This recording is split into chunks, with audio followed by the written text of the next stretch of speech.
Welcome everyone. First off, I want to thank everyone for taking the time to watch this video. I appreciate it, as well as all the feedback I've been getting from the community on my builds.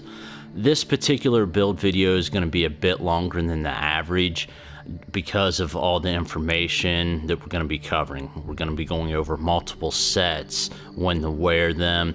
We're going to be breaking down some tips and gameplay. We also are going to even dispel an old ESO myth. So I hope you enjoy the video and get some useful information out of it that'll help you out with your gameplay and hopefully make the game a little bit more enjoyable for everyone. Alright, for the first change that we're making for the Elsweyr update over the old build is going to start with fortified brass. Now, if you're brand new to this build, stick with it. It's an easy set to get. It can be crafted for you. But if you've been playing this build for the last 6 months with me, or if you're just an experienced player overall, we can go ahead and switch out fortified brass with the Sword of Pariah. Now we're starting out with the tank setup and the support tank with the off heals, as opposed to the main healer. We'll go over main healer gear in a moment, but basically at this point what we're doing when we make the switch from fortified brass to Pariah, we're sacrificing a little bit of consistent resistance for more resistance on the back end. So the reason behind this is we're a vampire, so we're already getting up to a 33% damage mitigation the lower our health goes. We're basically stacking that effect with the Pariah. We'll end up with more resistance, but what it allows us to do is basically bait the enemy DPS players. We take a little bit more damage up front, get them to expend their resources thinking that they can kill us, and then become much more spongy at the back end. So we're getting them to use up their resources attacking us instead of our other players, which is what we want. We want to draw focus. We want to be targeted. We want people bursting in on us as opposed to our squishier DPS players. We want to take that damage, and anything that we can do to bait extra players into attacking us, the more effective we are to the group. So that's why we're making that switch to Pariah for this. Now we're still going to be running Kagranax. If you are finding yourself in the position where you're in a small group and you need to be more focused on healing. The fortified brass and Pariah again is for larger group where you are not the main healer. Okay, the next change we're making is getting rid of Earth Gore. Obviously, it was nerfed pretty hard, so it's more of a 1vx build now since it's only targeting a single individual. And we're switching it out for Symphony of Blades. Right now, this monster set on a support tank just offers the most group utility. It's the most beneficial out there. We still keep the 4% healing done on the one item. However, we're now becoming this basically lich proc that'll affect magic or stamina, but instead of having that 60-second cooldown, we're having 18-second cooldown on a 6-second duration. So there's only going to be roughly a 12-second cooldown. With your group, you're always going to have somebody that's under 50% resources at some point, except for the very start of a fight. So that is going to be huge for helping the group out.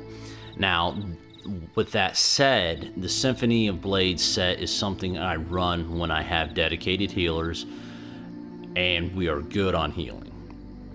If that starts to slip and we don't have as many healers as we should, or maybe you're just pugging it in a random Zerg and the healers just aren't that great, then you need to go ahead and switch Symphony of Blades out for Troll King. Now, what this does, you still get the 4% healing done for the one piece, but then you get this health recovery proc of 1500 anytime you're healing yourself or an ally that's below 50% health. And it's a 10-second duration. It's a huge boost to their recovery, especially if somebody's already on some health recovery builds and things like that. Now, this is the myth that I kind of wanted to dispel and talk about for a second, because there's a whole lot of people that have already probably started typing at this point in the video that, oh, Troll King's no good for vampires. It was something I said Troll King was my second choice 6 months ago on the last video, and I got a ton of people doing the same thing. It's no good for vampires.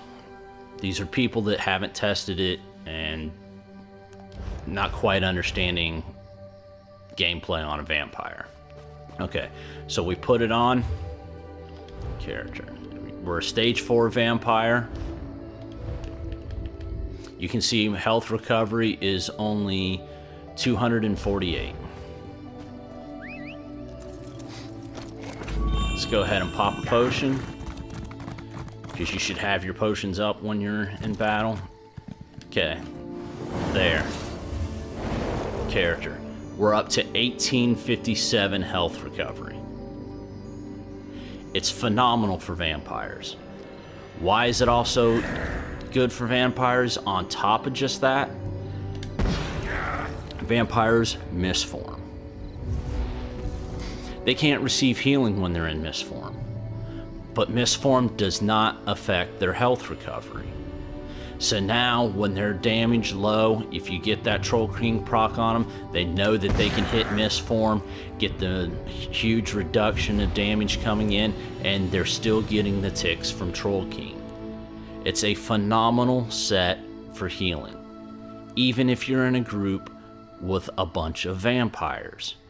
Alright, some of the other monster sets that are worth looking into. Bogdan has a good heal. It's up constantly.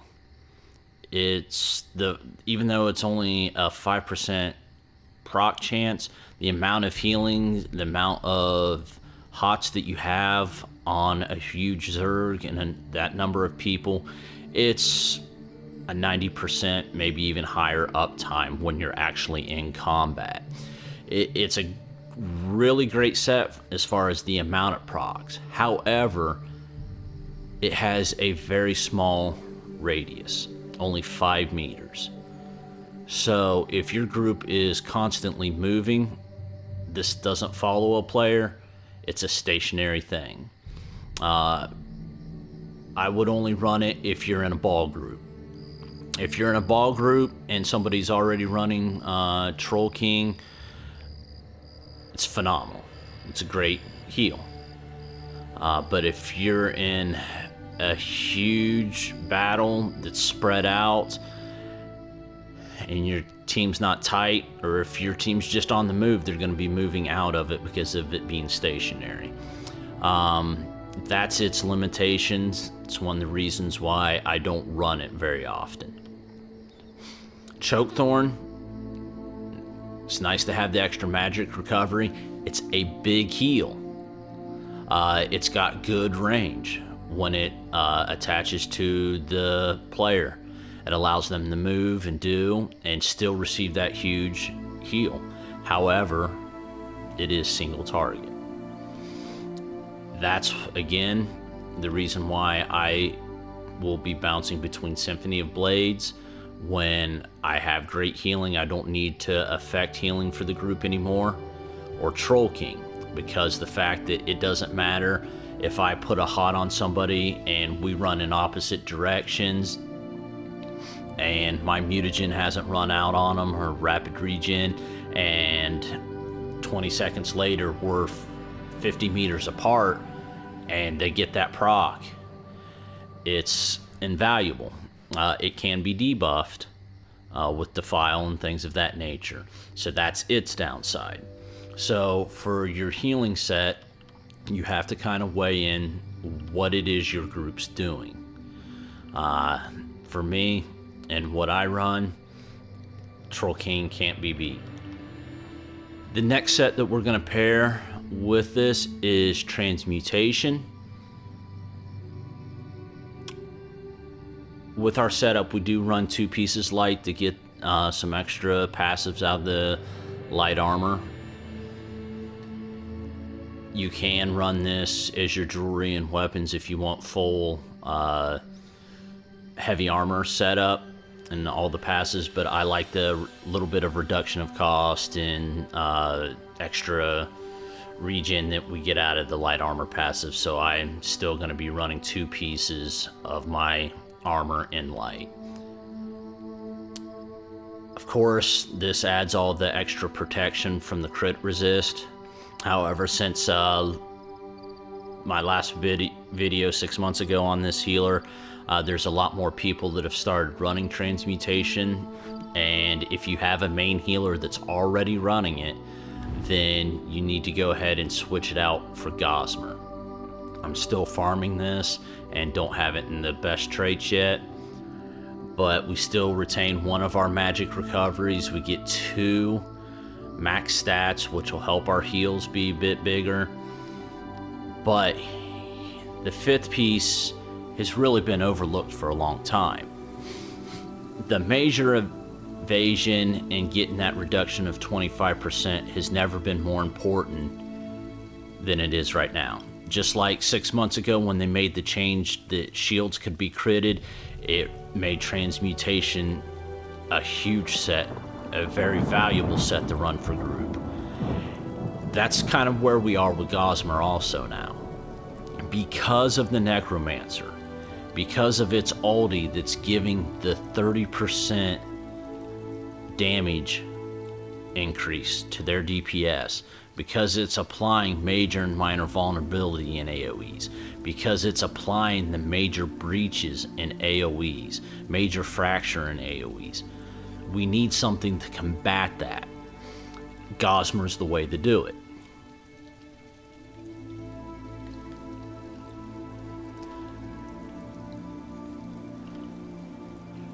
I still have Sanctuary on the character, however, this is now like last case scenario. If I already have a healer that's running Transmutation and 2 other healers that are running Gossamer, then I'll consider Sanctuary to help increase all the heals that the guys up front are taking. Not necessarily just so I'm doing more healing, but it's the guys that are in the thick of the fight standing around me are getting that benefit that all of our main healers behind us now are doing 12% more. Sanctuary is a much better set to run as a tank than a main healer, because if you're up on top of a keep healing the guys down below you from a safe distance because you're squishy, your Sanctuary is not going to reach them as the main healer. So that's why Sanctuary is definitely a tank set in PvP, because there's going to be a lot of times that we're more than 10 meters away from our main healer. Now, if I'm running as the solo healer in a small group or more of a main healer, I will switch out and I will run Wizard's Riposte still. Still gives us that extra damage and recovery to affect our heals, but we're still applying group utility by debuffing the enemy. So it's still a really good set to carry with you and to wear in certain situations. Okay, so we're just going to scroll down through the gear as an overview. This is how I start out as the support tank. It will be with Pariah. We are running the poisons to increase the cost of magicka abilities and stamina. We want to help drain the enemy's resources so our DPS can kill them when they don't have the stamina to dodge roll or to break free. Shield, we're running in health. You can also run Tri-Stat, but you definitely want a health enchantment on your shield. The reason for that is when we're going into battle to start the fight, we can proc our transmutation before the fight starts. We go ahead and get a hot on ourselves, switch over to our shield bar. Because our shield bar now has more health, we heal ourselves, and we get that transmutation proc as we're going into the battle. So we're going in buffed up and ready to fight.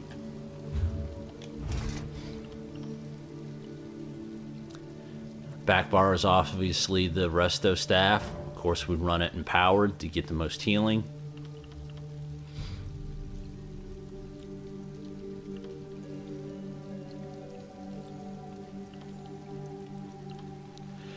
Right now, the transmutation stuff I still have in Divines from last patch.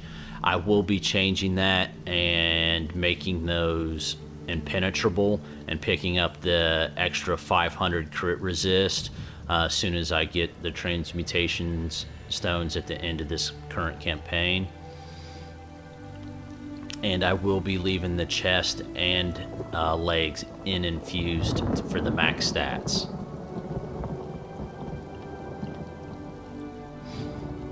Always want whatever piece of gold jewelry you have, make it infused and get it on your reduction of spell cost.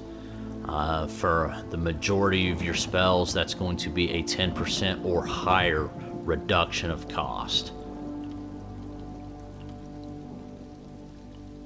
Okay, this is going to be the gear setup that I start with anytime that I am the main healer in a smaller group, or our group, for whatever reason, just needs the extra healer over a support tank. Still running the poisons on the sword.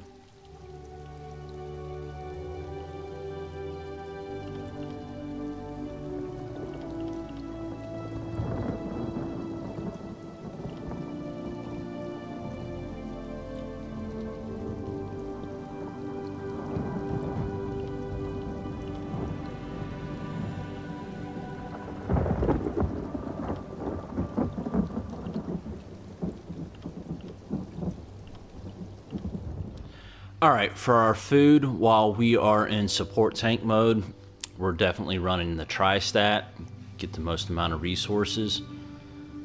When we're focusing more on healing, we're going to switch over to Witch Mothers so we get that extra recovery.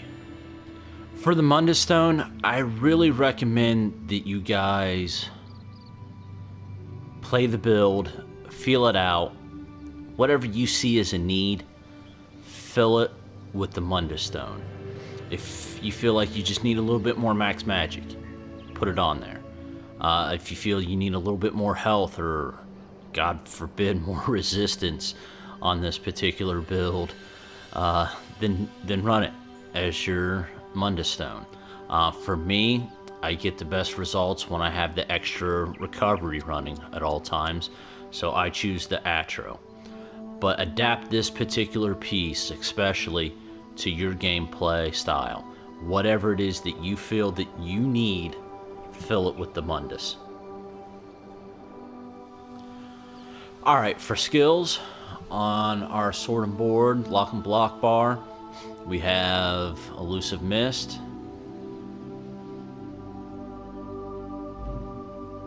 We have Repentance. It's a great way to get resources back while we're locking and blocking, help us to be able to block longer, plus the extra 10% to all of our recoveries. Even though we're a vampire, if we're proc Control King on ourselves, that extra 10% is valuable. So this really plays into helping us maintain. It's something that I definitely added a little while back, and it's invaluable. Breath of Life, so we can block cast our heals. Restoring Focus, again, you can kind of make your choice. I wanted the extra stam recovery, so this is the morph I chose. Extended Ritual.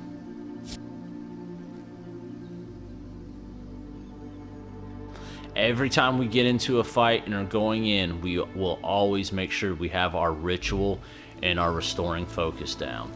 We want those buffs, we want those AoE heals going out over time to be able to proc, whether it's Symphony of Blades, Troll King, any of the monster sets.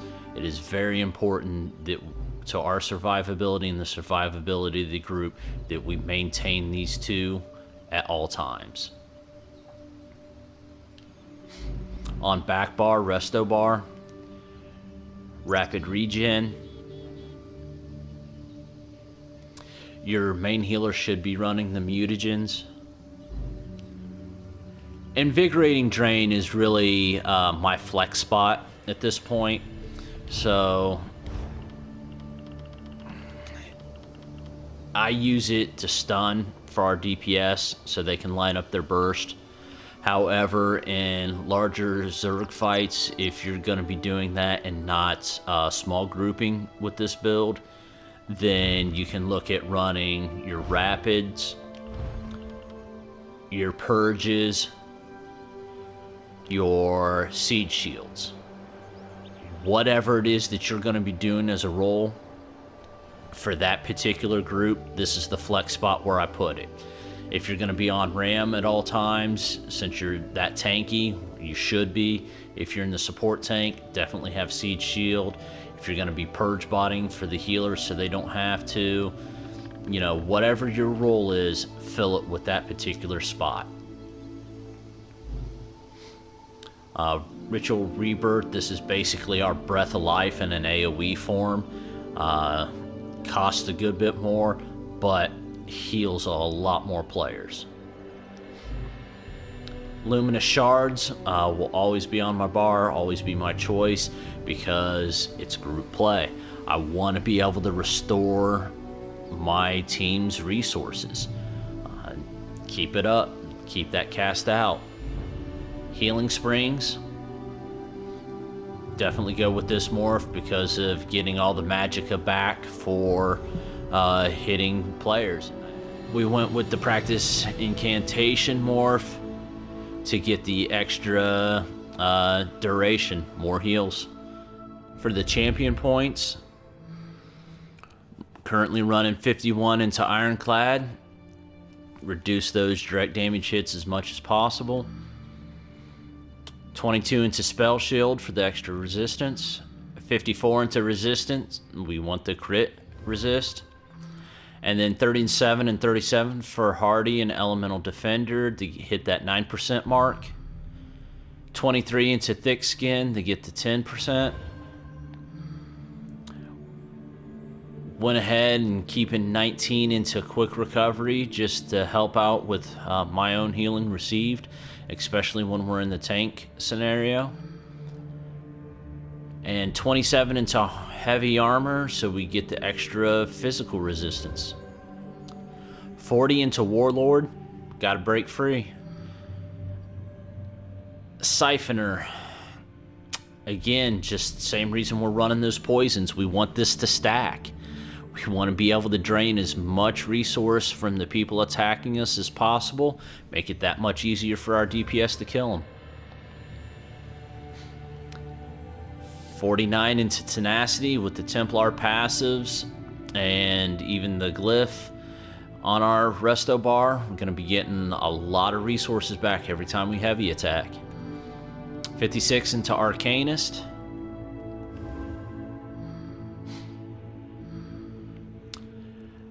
20 into Tumbling. 61 into Shadow Ward. The one extra point that wouldn't be effective anywhere else, we put it into Befoul just because it's still sending up the debuff notice on other players if we hit them with it.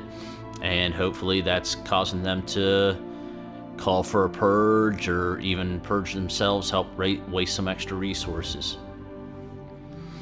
All out into Elfborn and Blessed to get the most out of our healing.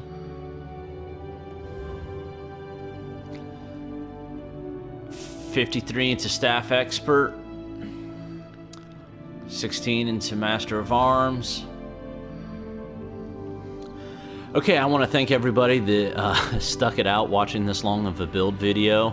I do appreciate it. It helps me and my channel out a lot too. I hope that there was some useful information. If somebody can learn something new, then that's great.